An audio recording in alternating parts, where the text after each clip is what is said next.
Sebelumnya jadi perkenalkan diri, nama saya Gilbert Sikilas Sitonga dengan NIM 121170060 dari Prodi Teknik Mesin. Saya ingin menjelaskan kembali tentang life cycle assessment dari kelompok 23 pengetahuan lingkungan.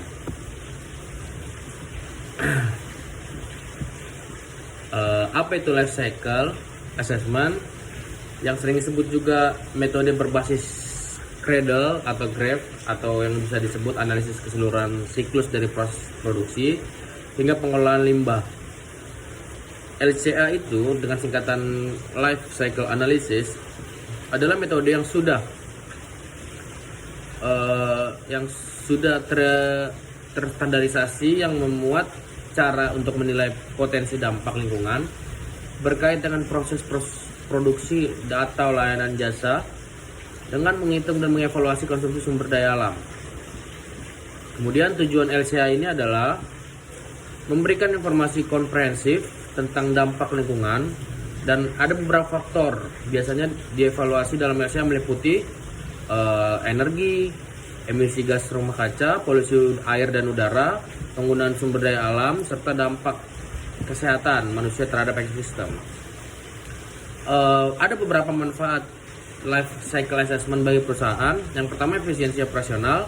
Yang kedua, keunggulan kompetitif. Yang ketiga, reputasi citra perusahaan. Dan manfaat life cycle assessment bagi konsumen adalah ada dua, yaitu informasi transparan dan produk ramah lingkungan. Manfaat life cycle assessment bagi lingkungan. Yang pertama itu pengurangan dampak lingkungan. Yang kedua itu adalah produk ramah lingkungan. Nah, di sini ada proses LCA yang melibatkan 4 langkah. Yang pertama itu adalah tahap definisi tujuan dan ruang lingkup. Itu menetapkan tujuan evaluasi serta ruang lingkup yang akan dievaluasi dalam LCA. Yang kedua adalah tahap analisis inventaris siklus hidup. Tahap tersebut adalah mengumpulkan data-data terkait yang bisa dimaksudkan dengan input material, energi, emisi, dengan yang terkaitan dengan siklus hidup produk atau layanan yang dievaluasi. Yang ketiga, tahap evaluasi dampak. Tahap ini adalah menganalisis dan mengevaluasi dampak lingkungan dari data-data yang sudah terkumpul. Metodenya mencakup analisis toksisitas, analisis perubahan iklim, dan analisis penggunaan lahan.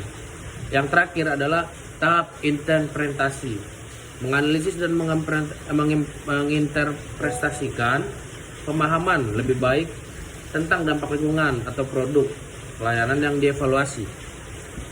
Kemudian ada prinsip-prinsip dasar dari life cycle assessment. Yang pertama ada dua, cangkupan LCA, goal and scope definition.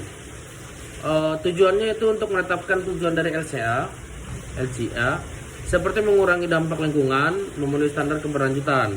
Dan batasan sistemnya ada menentukan batasan sistem, yaitu dalam siklus hidup produk dan atau jasa yang dipertimbangkan. Dan fungsionalnya adalah menetapkan unit fungsional menjadi dasar untuk perbandingan. Yang kedua adalah cangkupan LCA, goal and scope definition, pengumpulan data, sumber data. Pengumpulan data tersebut adalah mengumpulkan data kuantitatif mengenai material, energi, dan emisi seperti yang di slide selanjutnya. Sumber data tersebut berasal dari data primer, produksi sendiri, data sekunder, atau literatur basis data LCA. Lanjut. Penilaian dampak lingkungan atau disebut dengan life cycle impact assessment. Kategorinya ada dua, kategori dampak dan modeling impact. Kategori dampak itu adalah mengidentifikasi kategori dampak lingkungan yang relevan, dan metode modeling impact itu adalah menilai dampak lingkungan dengan memodelkan hubungan antara inventaris data dan kategori dampak. Yang keempat itu adalah penilaian normalisasi dan scoring. Normalisasi itu adalah mengubah hasil dampak dan menjadi skala agar dapat bisa dibandingkan. Nah, dan scoring itu adalah memberikan skor dan bobot terhadap dampak yang sudah dikategorikan tersebut.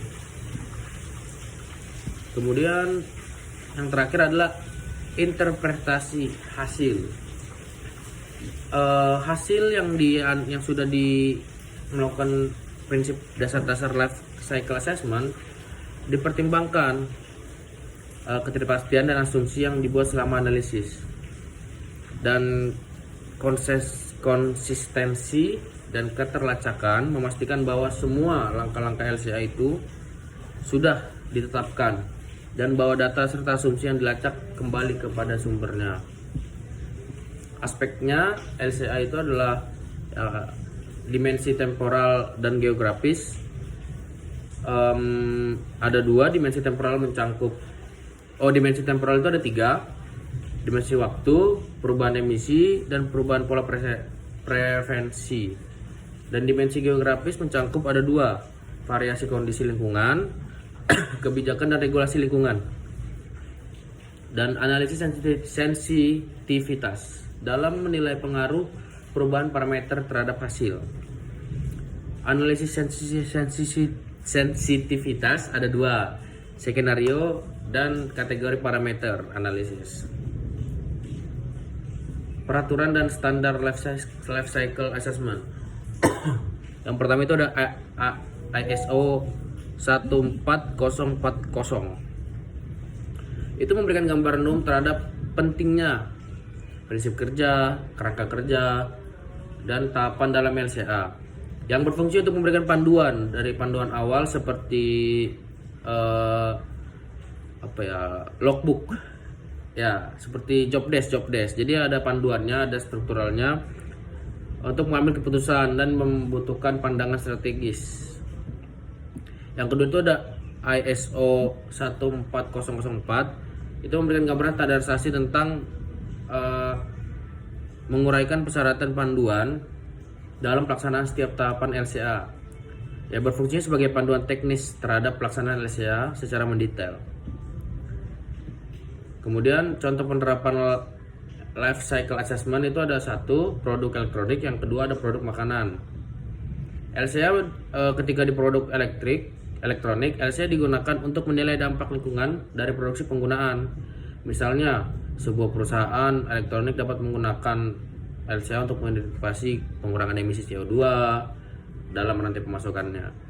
Dan untuk yang kedua adalah produk makanan. Produk makanan tersebut diterapkan dampak seperti produksi, pengelolaan, dan produk pembuangan makanan.